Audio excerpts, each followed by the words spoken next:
So it gives us a whole bunch of information. It gives us the null and the alternative hypotheses. Tells us that the standard deviation isn't known. It gives us our sample size of 9, and it wants us to calculate our test statistic. There's like a little formula for that, isn't there? Yeah, it's bar D minus 0 divided by the standard deviation over the SD. Oh, what? I had the square root of n. Yeah, over the square root of n. Okay, the okay. SD is on top of it. Oh, okay. S sub D or whatever. I get you. So for number 3, what'd you get? 2. That's what I got too. Okay. I only have like the first 2 answers. Well, perfect. Yeah. Okay. So for question 4, it's just asking what's the probability of obtaining a test statistic greater than Jordan's test statistic. Use this probability to determine the p-value for Jordan's hypothesis test.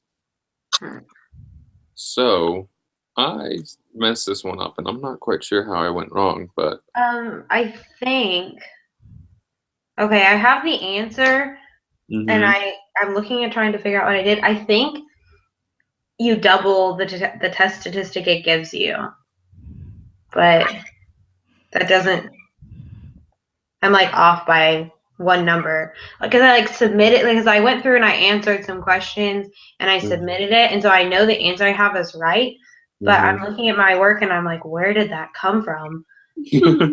and I think you just double it because the answer I have is 0.0805, and it looks like you just doubled it, but instead of being like 05, it'd be 06, but that's not what I have. I have 05, so I don't know. 0.85. Because we plug it into that probability applet. Yeah, maybe use that. Yeah, use that as your t-score. Probably Jordan's hypothesis test. And it's asking for use this probability to determine the p-value for Jordan's. Oh, I see. Okay, so it wants equal to and not equal to. So I guess if that's your test statistic for greater than, I think what it wants you to do is like highlight everything that's above it, maybe, or maybe on both sides. I don't know. I gotta get my little thing again and see.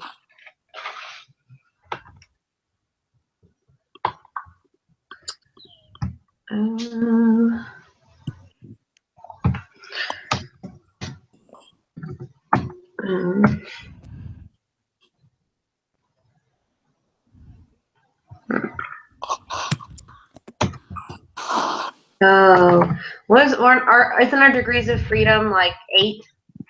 Yeah, something like that. Okay. What did I do here? I don't know. I have the answer. Well, okay. I'm not quite sure. Check the reading. Yeah.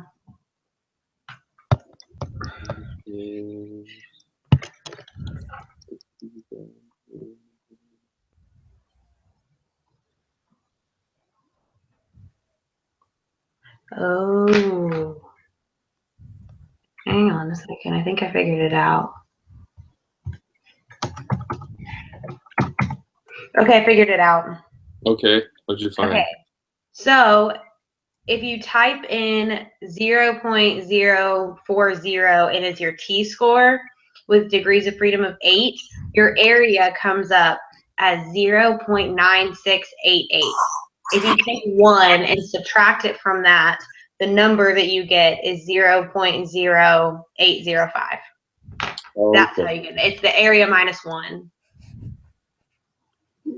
Okay. or the number you would add to it to equal 1, excuse me. So basically it's highlighting the middle section there rather than highlighting the two sides. Okay. Okay, that makes sense. Okay, glad that makes sense, because as soon as I like typed it into the little probability applet, I saw it and I was like, oh, okay, that's what I did. But because it wants to know, it says determine the p-value of Jordan's hypothesis test.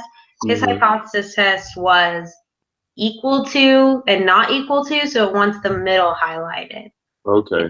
And when you highlight the middle, the area is that really small area. Okay. Figured it out. Perfect. All right. So for number 5, well, from 5 on down, you're just supposed to pull up those data things. So for number 5, we're at 0.407.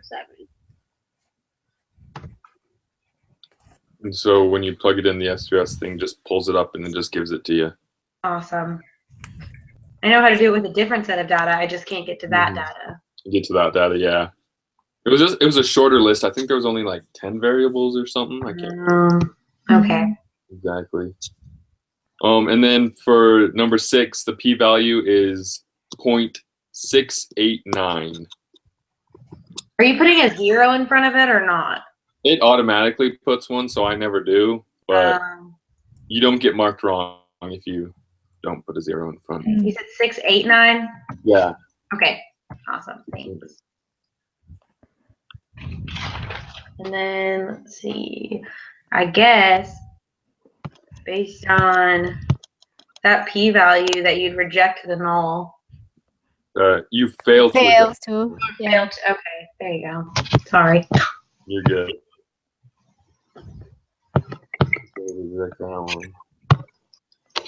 And so I always have a hard time with the evidence questions, because I got this one wrong. Okay. Which one did you guess that it was, do you know? I guessed that it was sufficient evidence that the mean is greater than 0. So if it's failed to reject, normally it goes with insufficient. Okay. So I would say that we have insufficient evidence that the mean of the differences is greater than 0. Okay. Yeah. There we go. Awesome. All right, and so this one you move to a different file for the information. And so which is greater, the n or the degrees of freedom? N. Yes, n is bigger in this one, the sample size. So degree of freedom is one less? Yes. Yes. It was like 21 and 22, I believe, were the two different ones. And then Okay, for 10, the p-value was 0.001. Okay. Awesome.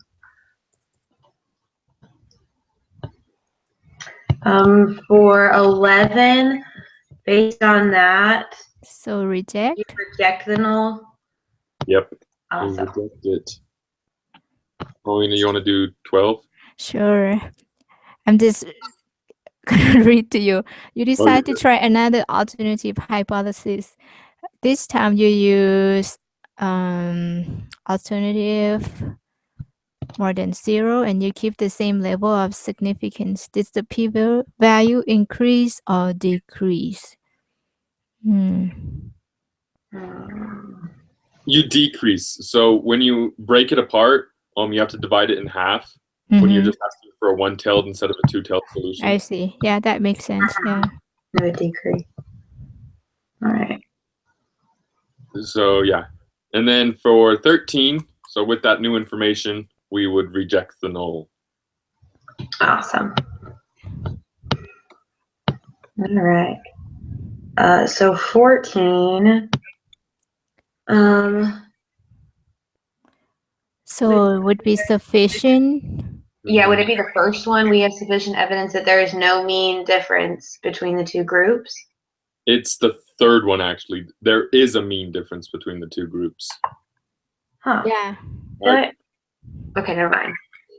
I feel like I put that one the first time and I got it wrong. So I was like wondering why. But I must have not picked it. Because we were able to reject both of those, and so there is a mean difference. Okay, awesome. Yep. And then, so 15, as we have seen, the p-value depends on the alternative hypothesis. In general, which alternative hypothesis will give the smallest p-value? Lesson 0? I said not enough information. Did you get it right? Yeah. So not enough? Because I tried to do less than 0, and I got it wrong. Because I was like, well, technically, if it's greater than or less than, it'll be about the same. Yeah, so that's why, I mean, you won't, and the other part of it is sometimes like on the first one that we did, the first set of data, or not even the first set of data, like question 4, that not equal to p-value was a lot smaller than the p-value for either one of the sides. So it just depends on the it depends on the problem, whether the p-value is smaller in the middle or on either side. Okay.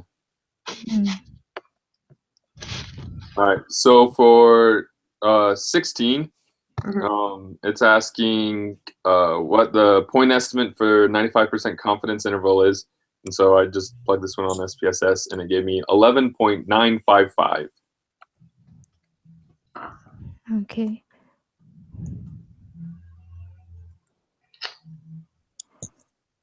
Margin of error for the 95% confidence interval. Is this having to do with the stuff in the last set of data? I believe so. Okay. So I got the margin of error wrong, but I got the upper and lower bound correct. So I'm just going to cheat that. Well, it's not cheating. I just am not finding it in the right order. Because I put in, I had 3.199. And that was, I swear it was the right box, but I guess it wasn't. So what did you get for your upper and lower bound? So 18 is 5.303. And then 19 is 18.607. 18.607. Okay.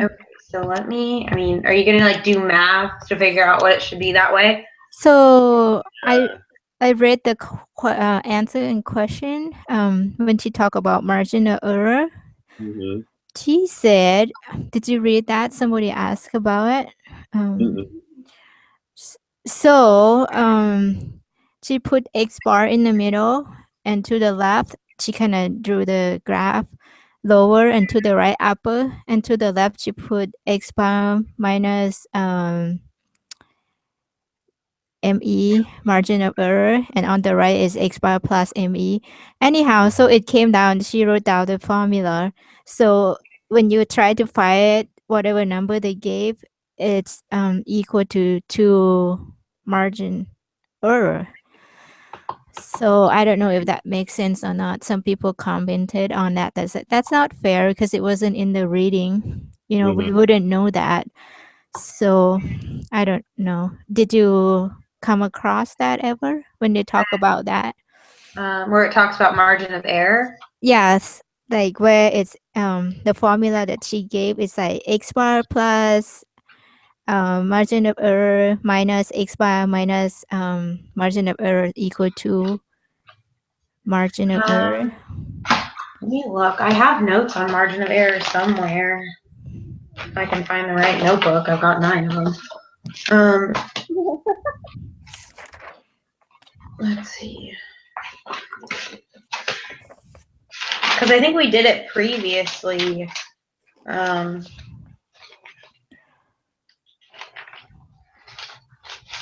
the last section, or 2 sections ago. Okay, so are you talking about